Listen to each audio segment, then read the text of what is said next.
I do apologize, but these are the only Christmas clothes that I have. Let's talk Terrifier 3. I'd also like to say that I've had this poster for about 2 weeks, and I only watched the movie today. For today, in the name of freedom, we take the battle to them.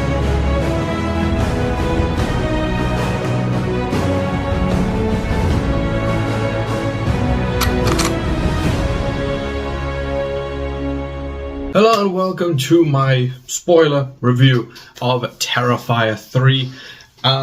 This is something I've been wanting to watch for so long because the movie came out on the 11th of October for most people. I did not expect it to come to South African cinemas because, of course, Terrifier is famously, a low-budget franchise.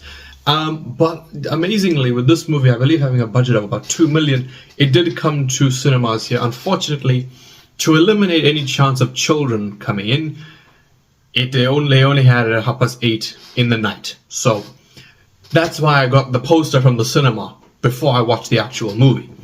But now I finally have the chance to watch it with it being on digital and being, in decent quality. Because I don't understand people who download these things illegally in crap quality. Like, you're being illegal and you're watching it in shit quality. I don't understand these people. But that being said, here we go. It's Terrifier 3, a movie which most of us have been eagerly anticipating, not only for the kills, but amazingly, the story, because Terrifier 2 left us with a lot of unanswered questions. And before getting into the specifics, I'm just going to say that, I'd be surprised, because everyone who was confused, leaving Terrifier 2, you are going to be just as confused watching when you leave Terrifier 3. It's going to be just as, mind-numbing. Now, just a general opinion, I like this movie. I liked it. It's not amazing. It's not my favorite of the franchise right now. I've seen some people say, oh yeah, 2 is easily the best. But when I rewatch 3, I think 3 is my favorite. I don't think I'm going to get to that. I still think that 2 is going to be my favorite. But this movie has had a lot of talk, a lot of hype, because mainly of the opening scene where Art was going to kill a kid. And a lot of people didn't like that. A lot of people, like myself, were excited for it. As sick as it sounds, but who cares? It's fiction. And, I was really interested to see how they were going to do it. Then when you watch the movie, you have the little girl, which, by the way, that entire teaser trailer was all a bunch of bullshit. Like, none of that was in the movie, because in the teaser trailer, you have that little girl, walk down the stairs.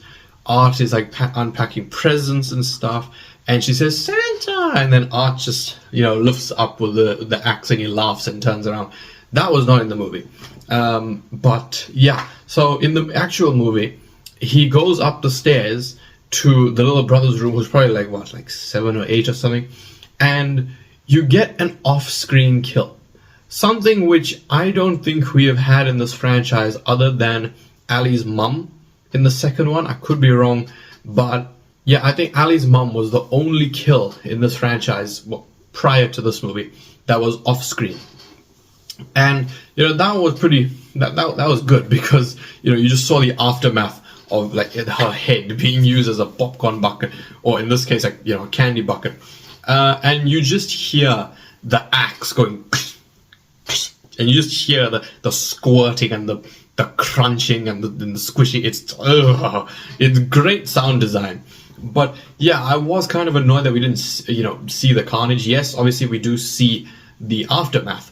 But that was kind of disappointing. Then he goes to the parents' room of this little girl, and I love the way that the father's death, I'll be honest, was probably my favorite of the opening scene, because obviously they kind of established that he was being a bit of a dick,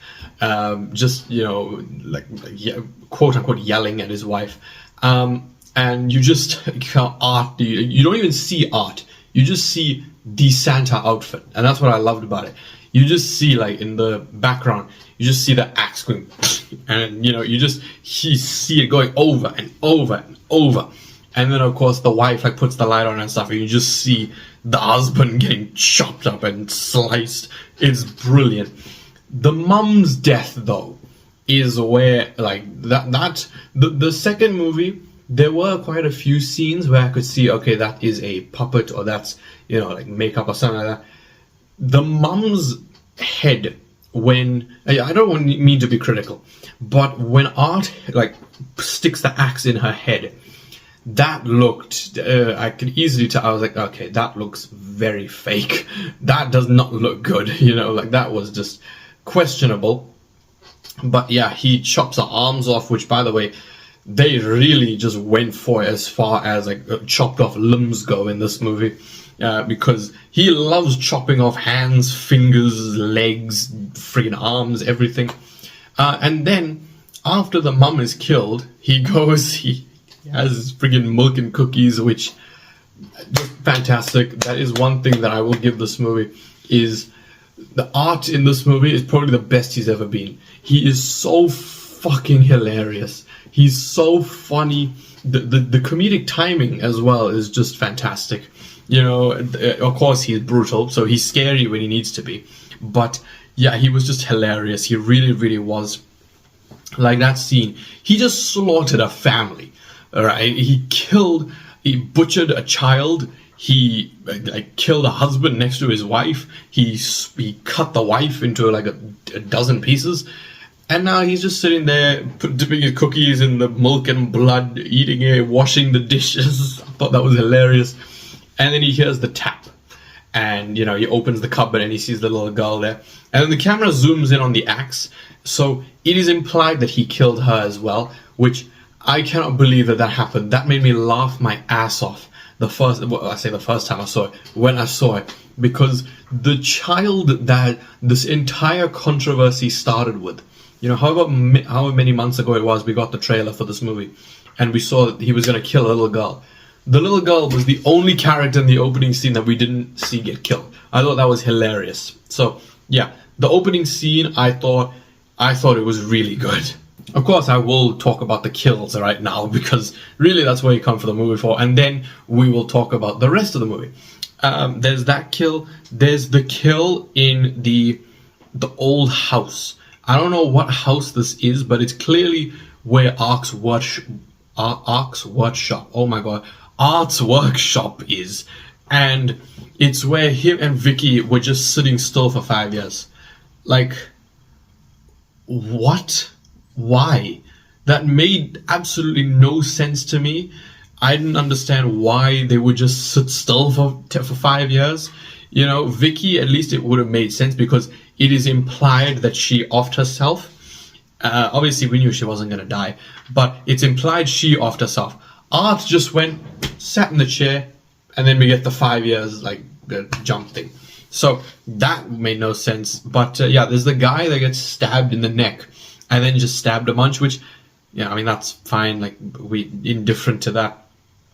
But then you get the guy who is with Art, and Art, like, sends the nail through his hand.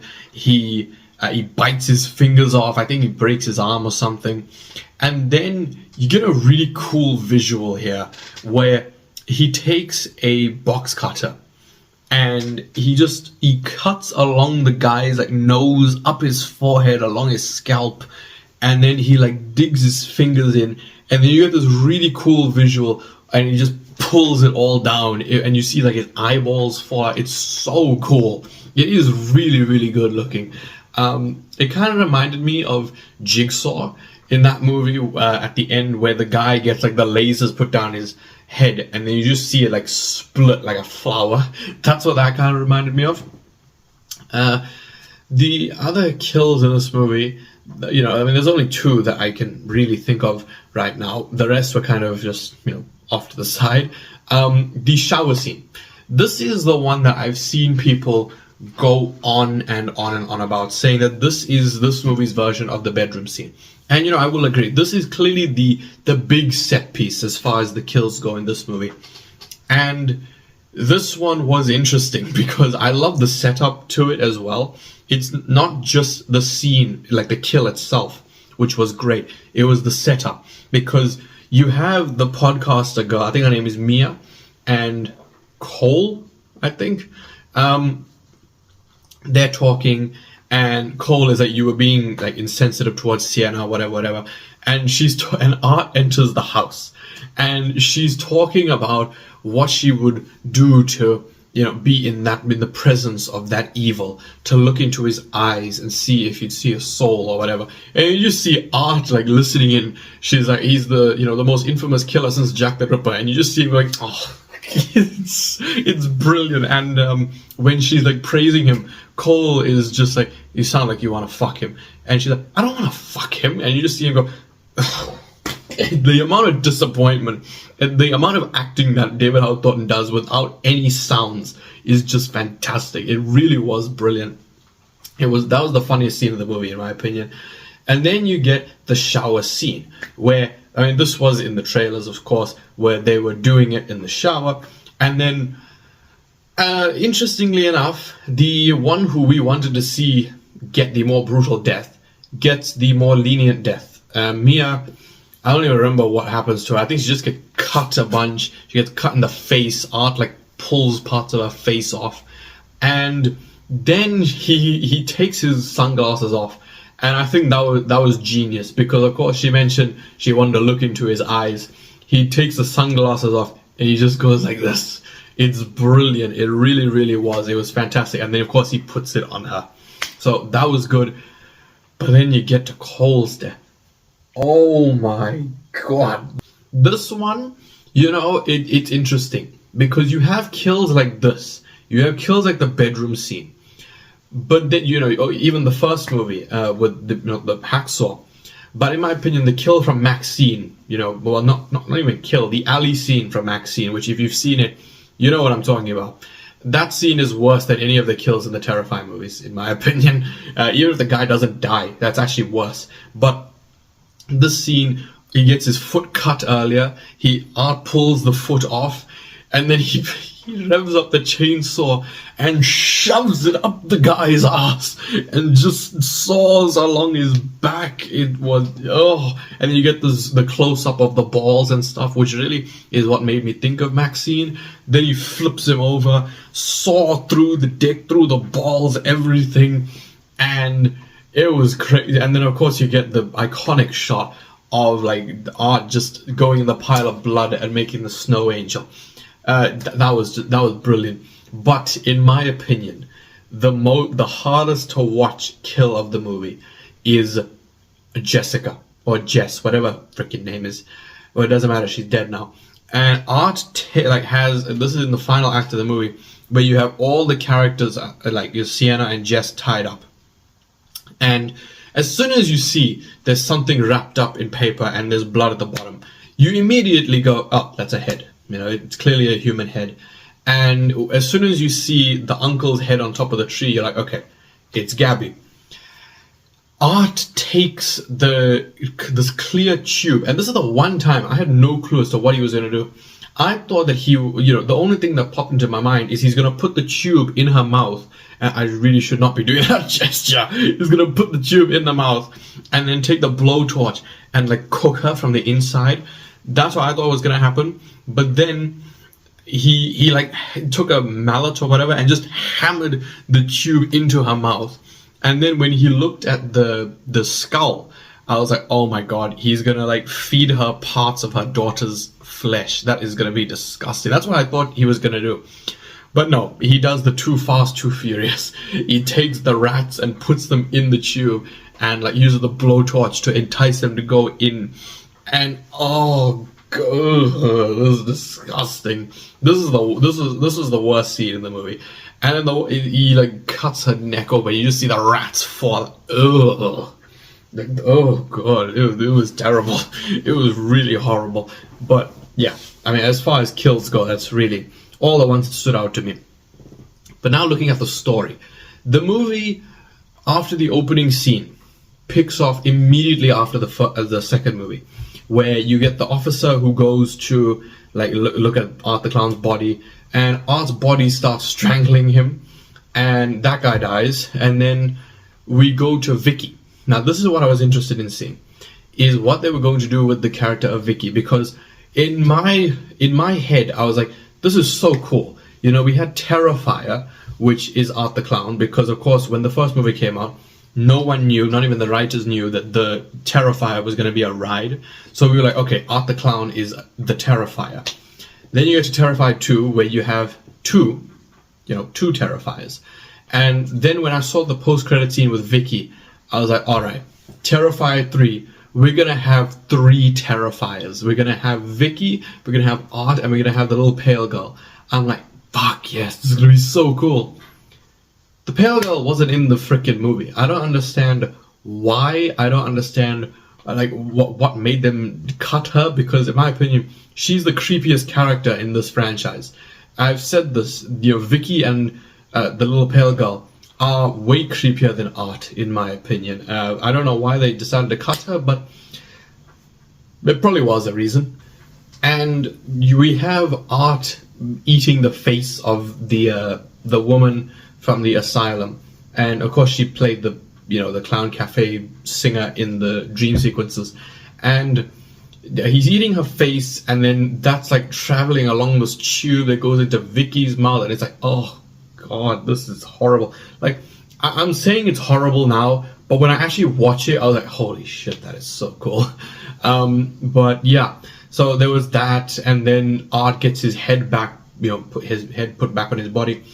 Then this whole thing with Vicky and Art.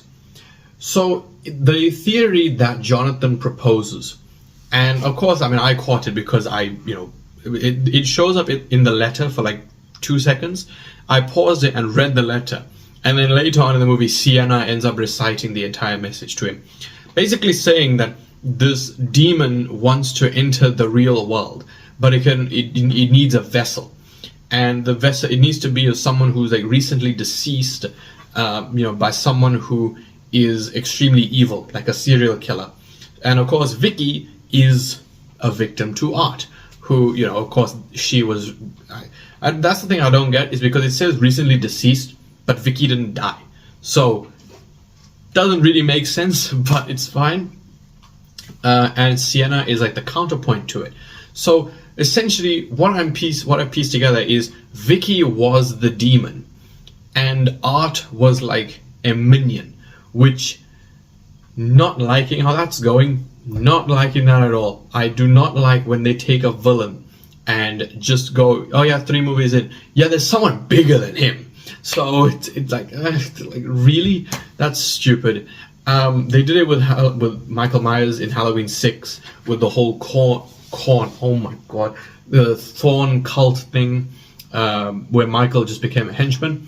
They are going to do it in Stranger Things season 5. No matter which way they go, no matter who is in charge of the Upside Down, whether it be the Mind Flayer or Vecna, we're gonna be annoyed, because it'd be like, oh, blank was just a henchman to blank. But yeah, that's pretty much it as far as Art and Vicky's story goes, because they're mostly by themselves for most of the movie. And then with Sienna I thought was really good in this movie. I loved her in Terrifier 2. It depends on what you're coming for. Terrifier 2, I think she's way more of a badass. But then with Terrifier 3, they handled the trauma really well. I thought that was really good. And I loved how you had, and this is ironic considering I didn't like Smile 2, where like half that movie isn't real.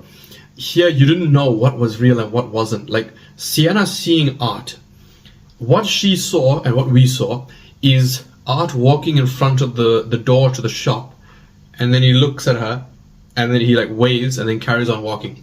I guarantee you, or at least what I think happened, is obviously Art is there. I think what happened is Art simply just walked past the door. I think he just walked past. I don't think he looked in the store or anything. I think that's what Sienna saw, is him stopping and looking at her and then carrying on. So that's what I think happened. Then of course we get the children explosion scene, which I completely forgot about. Don't know how, but I thought that was brilliant. This movie really just said, oh kids, fuck y'all, you're all dying. But yeah, Sienna's story I thought was great, but then you get to Jonathan, and oh, what the fuck was this? Jonathan in Terrifier 2, I thought was alright.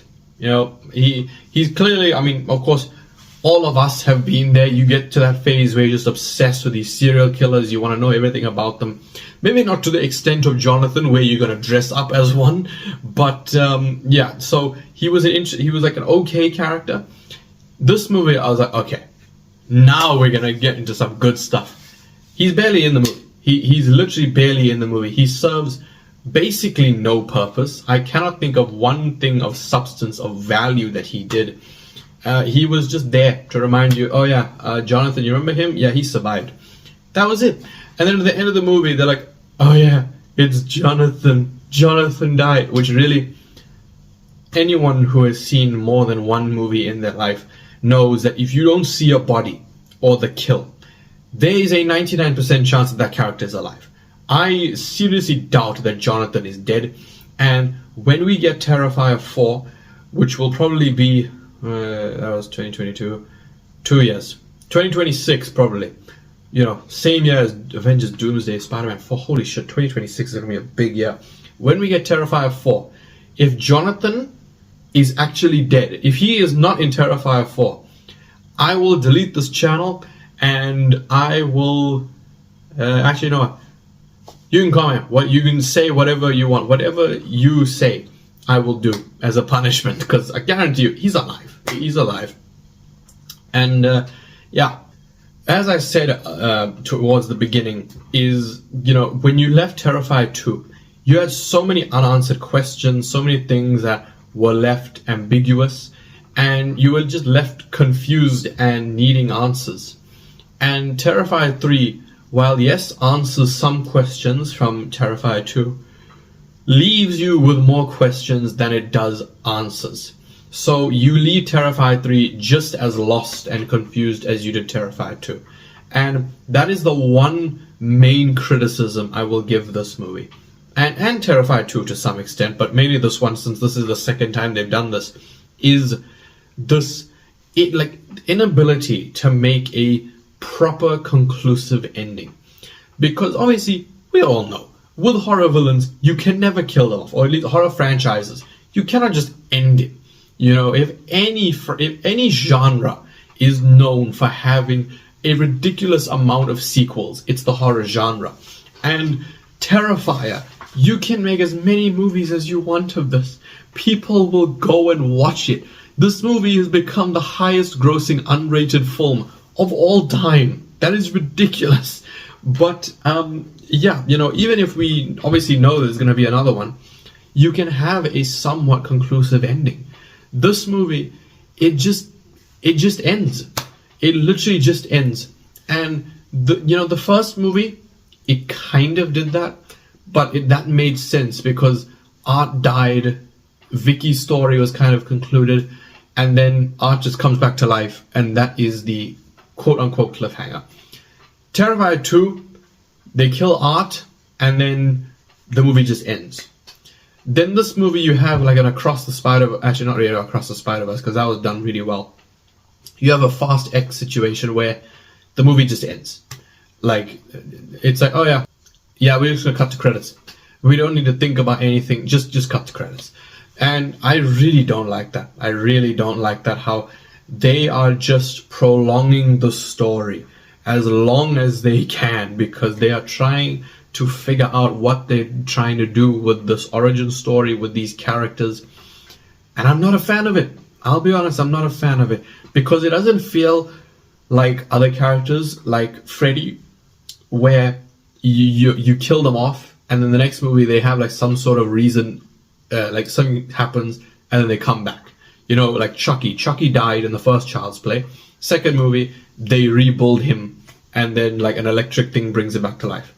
And this here, Art just regenerates. So there's like no fear or anything. So that's the one thing I think that these movies can do better, is just make the story feel cohesive, make it feel just more, I wouldn't say fluent, but just make it flow better, you know, instead of just ending the movie after a big battle. So yeah, not much more I can say. The main positives again are the clown. The kills, I'll be honest with you, didn't really amaze me that much. There were a lot of them that I was like, all right. And the thing is that most of us are desensitized to this stuff by now because we go into these movies expecting this. In Terrifier 4, you can have Art the Clown like cut a baby's skin off, they disembowel them, like, he pulls limbs off, he like throws them around, cooks them, eats them. He can do whatever he wants. We will not be shocked by it. And that, I think, is the main reason why Terrifier 2 is just more like, I'd rather watch that one, just because that one, you'll never forget the surprise you had. Because yes, the first movie was gory, but the second one, it was like, holy fuck, what the hell is this? This is crazy. But as far as the kills go, this one does have one upgrade, and I'm so happy about it, is they got the color of blood to actually look decent. With Terrifier 1, the blood and the gore was very like crimson, like it looks like red wine, and I don't want blood looking like something I want to drink. That's not, no. And then with Terrifier 2, as much blood and gore as you had, it ended up looking more orange brownish than red, or like a dark red. I didn't really like that. Here it looks good. But yeah, and as far as negatives, again, just that cliffhanger of the ending, man. Come on, guys. But yeah, this movie, it added a lot of stuff, and I was quite happy with it. Like the whole going to hell thing. I'm happy they brought back the Clown Cafe song, because I haven't, like, no one who's watched Terrifier 2 has managed to get that song out of their head. And speaking of songs, I love listening to a work of art, which is the song that Ice Nine Kills made for this movie. And I actually can't even remember if that song played in the credits or not, but I noticed it immediately. Immediately it clocked in my brain when Jonathan entered Mia and Cole's room, and I heard, that tongue-tied in your chair. I saw, oh, fuck, yes, they got the song playing. So yeah, I was so happy. I wasn't even listening to the dialogue in that scene. I was just listening to the song. I was so happy. But yeah, so like the music and everything was fantastic. I love the callbacks to the previous movies of like Art just immediately whipping out a gun out of nowhere from the bag. In the first movie, of course, he did that. He pulled it out of his not his ass. He pulled it out of his shoe. He just went and shot Tara. That was brilliant. You had a callback to the previous movie of him whooping Sienna, except there he had like a metal thing. Here he was whooping it with her uncle's intestines, which, bloody hell, that was the coolest Christmas tree ever. And there was something else. Oh yes, Art making a new weapon every movie. I love that. The first movie, it was more just him in the workshop, like putting the makeup on and stuff. Second movie, he was of course making the bat with like the nails coming through it. Here he made the freaking liquid nitrogen, I was about to say liquid nitrogen bomb, the liquid nitrogen gun. That was so cool when he froze Santa and freaking bashed his face in and everything. It was fantastic. It really, really was. But yeah, I'd say that this is another movie of 2024 that I would say is good. Not great, not amazing. But yeah, this year, I'll be honest, I'm not obviously bragging on Terrifier 3. I'm just saying in general, 2024 has been a very disappointing year for movies. Very, very disappointing. Because apart from Transformers 1, nothing has exceeded my expectations. Deadpool and Wolverine was fantastic. That was really, really good. But that's what I expected, So, yeah. Not much more I can say. We just sit and wait for Terrifier 4. And if I sounded like overly negative in this video, I do apologize. I was, I was a fan of this movie. I did enjoy watching it. But there's just a point. There's a point where that you get to where it's like, is this getting a bit too much? No, I'm not talking about the gore. I'm just talking about favoring the gore over the story. Because of course, I love gore, I love my blood, I love watching the practical effects, which is the main reason I love the blood and gore. I love the practical effects. But there's like a certain point where you just look at this movie and go, they can literally they can improve the story so much, because there were little things throughout this movie where I was like, if you did this more, this would be a 10 out of 10 movie easily. And I think one of those things is making you like connect more with the characters who are killed, because the first Terrifier, let's be honest, it sucks as a movie. It is literally just a kill montage, and it's just kill after kill after kill after kill after kill of random people who you don't give a shit about because there's no story. Second movie, you're just like, okay, it's Sienna's friends, couple workers who we just met, I don't care. The one scene in this movie which I think everyone talks about for many different reasons is the Santa scene, like where Art meets Santa, because it is hilarious, it's brutal, and mainly they actually make you care about Santa and makes you don't want Art to kill him, because he's just sitting there, he's trying to be nice to Art, he buys him a drink and everything. I'm like, come on, Art, don't kill this guy, just don't do it. As soon as he got the freaking liquid nitrogen spray thing out, I was like, oh, fuck off, Art, fuck off, why? But yeah, that was like that was a good scene. I really liked that, especially as soon as I saw that snowman and he like put his hand on the nose. I was like, oh fuck, he's gonna fucking grab it and push it into the guy's nose. Yep, of course, imagine my bloody shock. But yeah, I thought that was pretty good. And I've seen a lot of people watch that scene and go, oh no, I can't watch it. I was quite shocked, because there were only like 3 moments in the movie where I was like, I can't watch this. One, when Vicky is using a shard of glass as a actually, never mind. I'm not going to say the word. It rhymes with Wildo. Let's just say she is like, as soon as her hands go on her dress, I'm like, oh fuck, please don't go under your dress. Oh, and then she just goes. I was like, oh fuck, oh I can't. It's when Art was like splitting that guy's head open, she's using that thing. I'm like, oh, it's horrible. I don't have one, but that. Oh god, and that was horrible. The other scene is. This isn't even really a kill scene, it's just when Vicky gets into the bathtub. Oh, that's what I kind of liked about this movie, is that it was a nice blend between the first movie and the second one. The first movie, while not having any story to it, was very dirty, very grimy, very disgusting to look at. It's a very dirty movie. You watch it and you're like, ugh, I need a shower after this.